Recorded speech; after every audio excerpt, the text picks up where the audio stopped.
and welcome back to my channel. If you're new here, my name is Ellie and today's video is going to be a what's on my Kindle. So I'm just going to be talking about the books that I have out from Kindle Unlimited, because if I went through every single book that I had on my Kindle we would probably be here for days.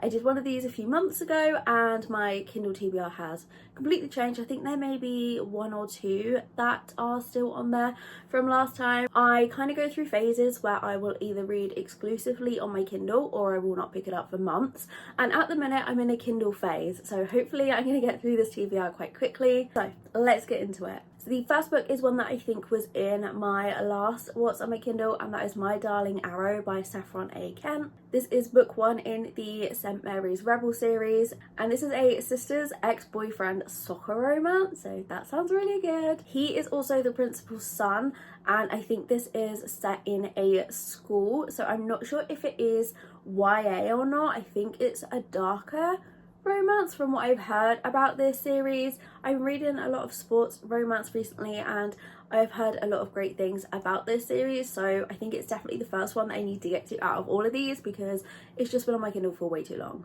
The second book I have, which again I think was on my last one, is Eleanor and Gray by Brittany C. Cherry, and this one I honestly just downloaded because the heroine has my name, but I have also heard like good things about it. This is a second chance romance where Gray, I think he is a single dad and Eleanor becomes the nanny, and they end up falling back in love again. So I think it's going to be sweet, but I also think it could be a little bit heartbreaking. Then we have Drown the Sea by Alicia Kemp, and this is Dying Gods book one, and this is just one that just sounded really interesting, so I downloaded it. It has a lot of like tropes and things packed into it. It's a slow burn historical time travel reverse harem romance, so I don't really know what to expect.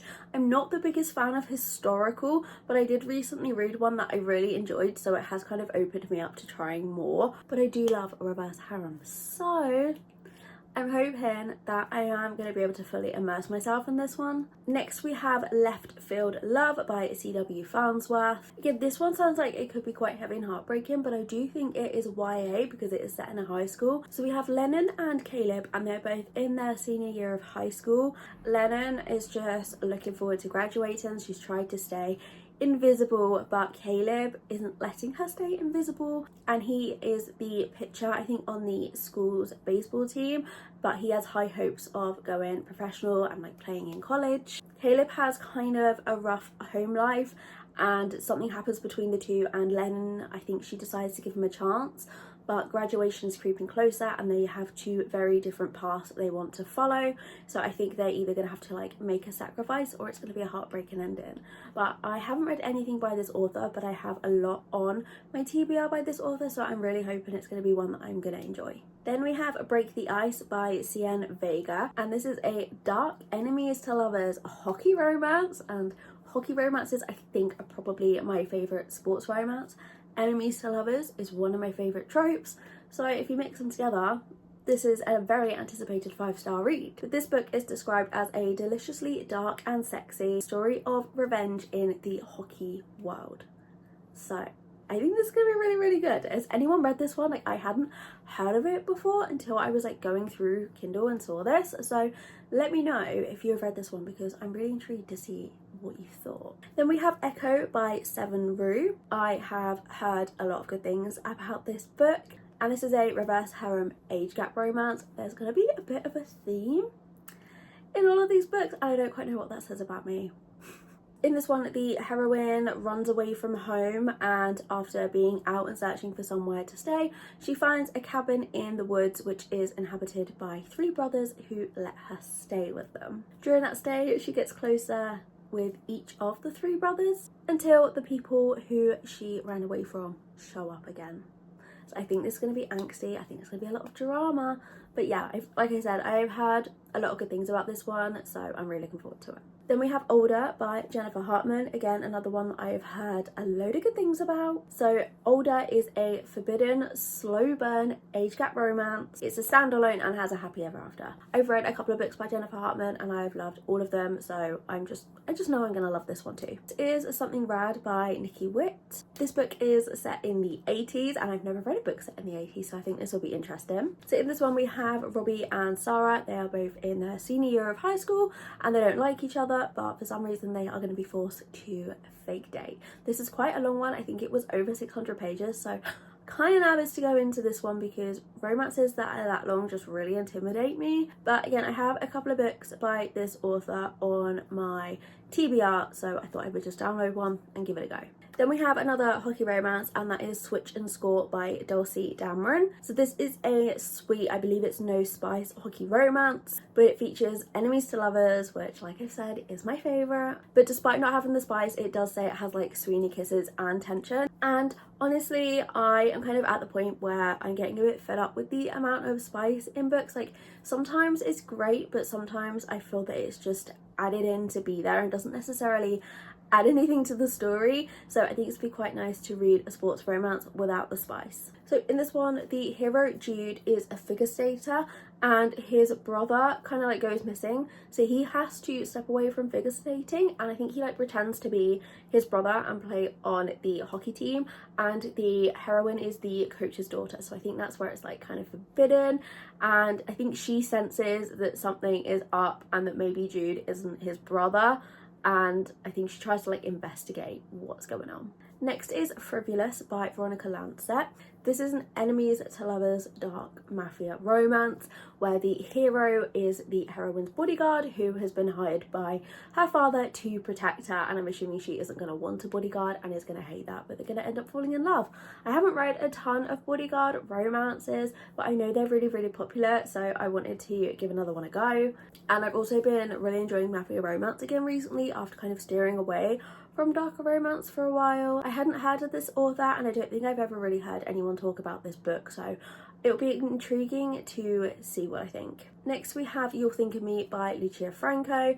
This is another really popular author that I have never actually read anything from but have so many of their books on my TBR. This is a second chance southern romance between Olivia and Luke, and I think they work together and something happens leaving one of them heartbroken. They're separated, 9 years have now passed and they are returned and have to put their trust into each other again. So I think this could be kind of heartbreaking, but like I said, I've heard so many good things about this author that I just really wanted to give them a go, and this just seems a good place to start. Coach Me by Lulu Pratt.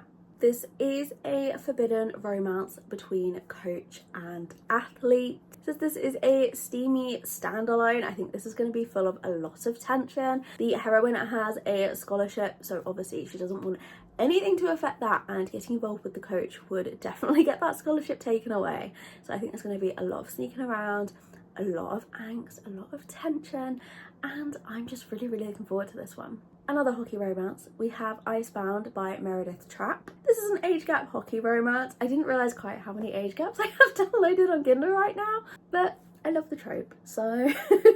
In this one, our hero has been the bad boy of hockey and he's done a lot of questionable things, but now he is ready to leave that past behind him and move on. He wants to settle down, find a wife and get married, but he has one rule: that he is not going to even think of getting with anyone under the age of 30. Then we have our heroine who is in her final year at college, and something happens one night. There is some kind of accident and she ends up somehow, I assume, telling the hero that she is a 32-year-old doctor and not a 22-year-old college student, and he has fallen for her, and I think she just like keeps up this whole charade that she is actually 10 years older than she actually is, because she knows that he doesn't want to date someone that is her age, but he's already fallen in love with her. So I think I can kind of guess how the story's going to pan out, but I love a hockey romance. Then I have Bash. This is a motorcycle club romance, but on Amazon this book literally has no description and does not tell you what happens in it.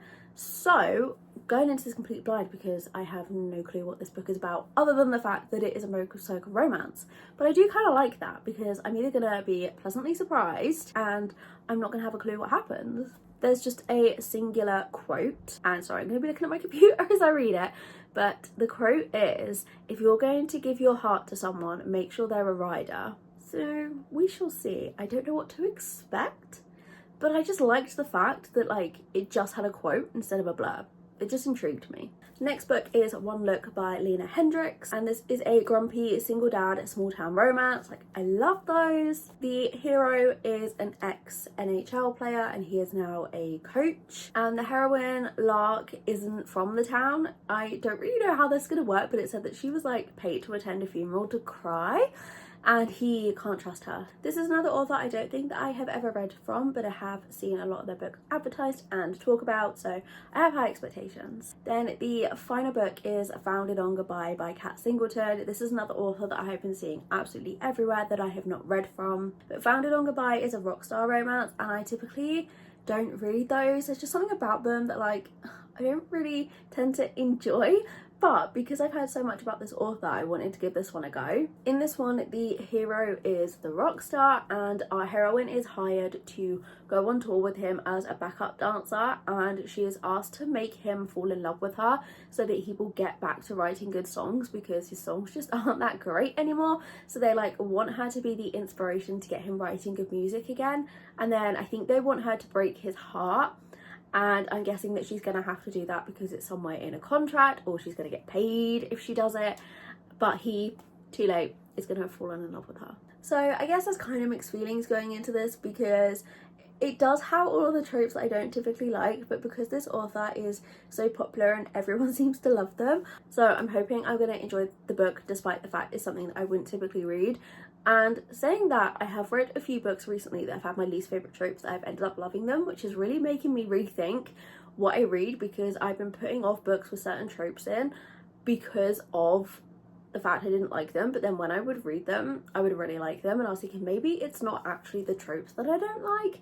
So we'll see if I end up liking this. But they are the 16 books I have downloaded from Kindle Unlimited. I do always keep a few spaces free, because obviously you can download 20, because sometimes I'll be reading a physical book and then I would like to download the Kindle version to read as well if I'm out and about, so I can continue reading the same book in multiple formats. Like, does anyone else do that? But yeah, 16 books. Let's see whether I can get through them within the next couple of months.